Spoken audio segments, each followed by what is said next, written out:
Hi, magandang araw. Jerry ulit ng JG Craft Tones. So ngayong araw, June 3, 2025, meron ulit tayong MXR carbon copy for repair. So kagaya ng ibang carbon copy, mahina na rin yung output nito. Tapos, wala nang delay sound. So kailangan nating i-check yon. Kailangan natin tignan kung meron lang ba ulit nag-expired na pyesa o nasira yung mga mamahaling parts nito kagaya ng bucket brigade devices. Tapos yan, i-testing muna natin para sigurado tayo kung ano nga bang problema. Okay, bypass sound.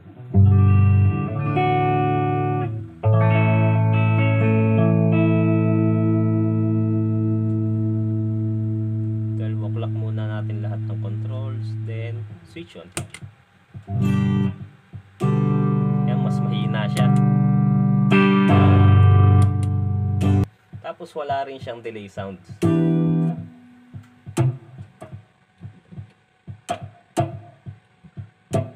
Wala, hindi responsive yung mga controls niya. So yan, simulan na nating check yung loob.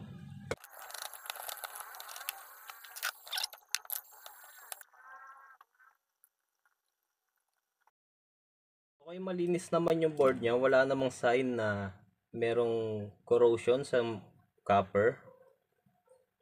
So, tingin ko okay naman yung board niya. Tapos, i-check ko rin yung tatlong controls kung may problema.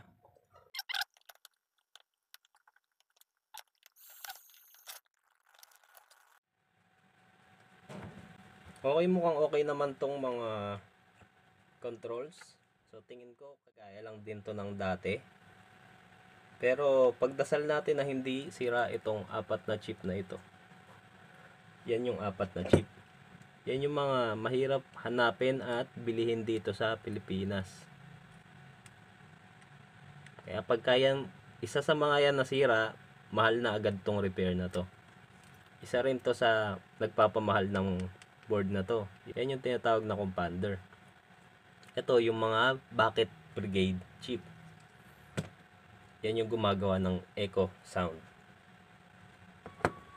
So yun, papalitan ko yung mga usual na nasisira sa board na to.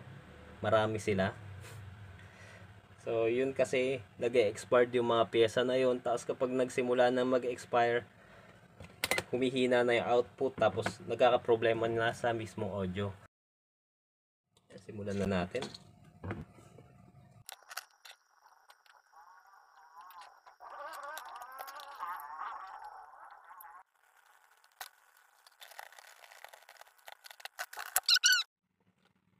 Okay, una ko munang hinarap ay yung sa dry sound.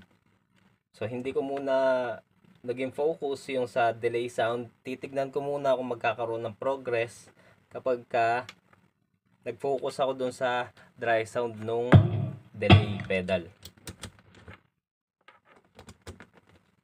Ayan, testing natin kung merong improvement. Bypass.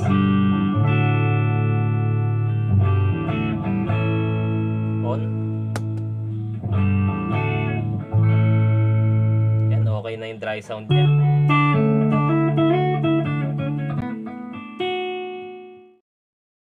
Okay, ngayon naayos na natin yung sa dry sound nitong MXR carbon copy. Magfo-focus na ako ngayon sa delay sound niya.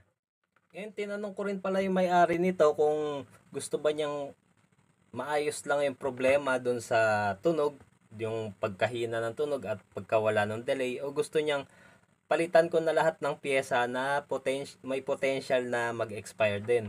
So sabi niya, palitan ko na raw lahat ng pyesa na yon para mas mahaba yung lifespan nito. Kaya yun ang gagawin natin ngayon. So simulan ko na.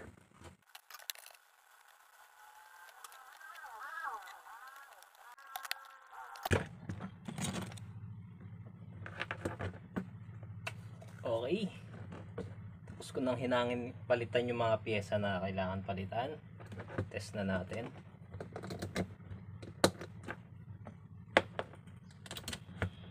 Pinalitan ko rin pala yung LED niya kasi habang naghihinang tayo ng ibang pyesa, napundi tong blue LED. Kaya Yan, puti na siya ngayon. So, testing natin, bypass. 12 o'clock po muna lahat. Okay, 12 o'clock lahat.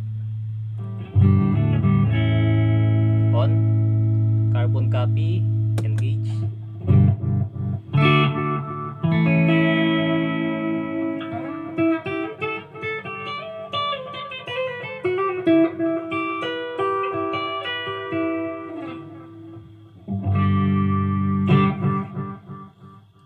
Okay, testing natin yung mga control.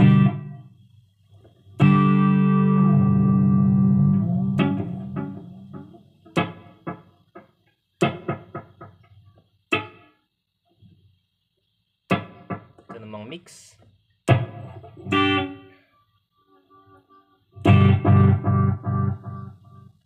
Repeat control.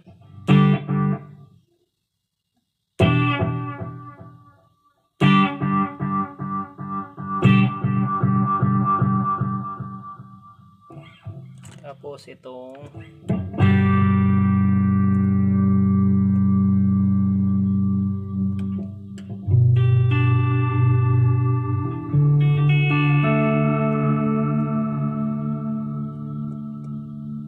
yan, modulation niya.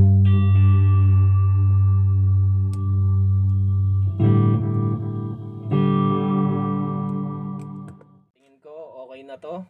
Mayroon na ulit siyang delay sound, tapos yung output niya unity na ulit, yung dry. Okay, tingin ko okay na tayo. I-assemble ko na lang, tapos last testing bago ibalik sa may-ari. Okay, salamat sa panonood. Kung nagustuhan niyo itong video na to, hindi nyo kailangan mag-like, hindi nyo kailangan mag-subscribe, hindi nyo kailangan na mag-follow sa page sa YouTube channel. I-mention nyo lang yung mga kakilala nyo, mga kaibigan nyo na meron din ganitong issue or gustong matuto sa pagre-repair ng pedal. Yun lang, salamat sa panonood. Paalam.